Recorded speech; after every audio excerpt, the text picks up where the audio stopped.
Peter, thank you. As artificial intelligence continues to evolve, many artists are figuring out whether, how, if at all, to use the technology. Our Kendall Clare walks us through how some Vermont artists are feeling about it.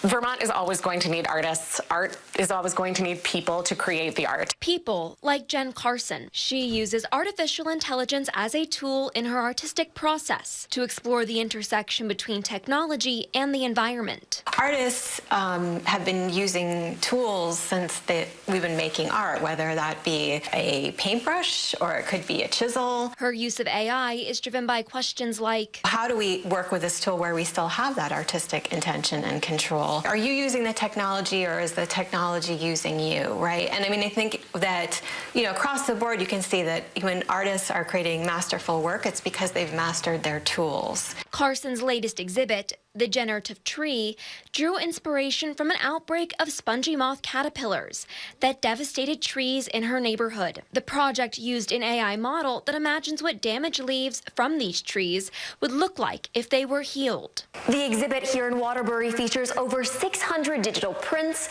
machine engravings, and an interactive AI installation. Carson hopes her work will help promote a more nuanced dialogue about the use of AI. She isn't the only one. Last month, the Vermont Arts Council launched a survey asking artists their thoughts on AI. When you have a new technology like this, it's easy to make a lot of assumptions about what people are really concerned about, and we wanted to go right to the source. While some see AI as an exciting or helpful tool, almost 90% of survey participants say they're worried about at least one aspect of the tech, especially regarding copyright infringement and compensation. The need for artists is not going away anytime soon, even if there is AI.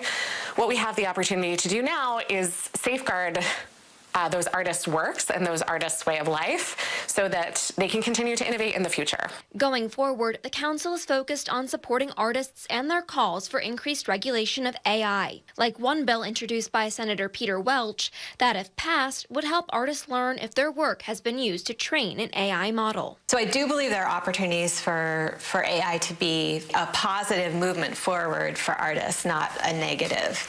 But need to be very vocal about the things that are going on that we are very upset about and really don't want to happen and are completely unfair. Reporting in Waterbury, Kendall Clare, Channel 3 News.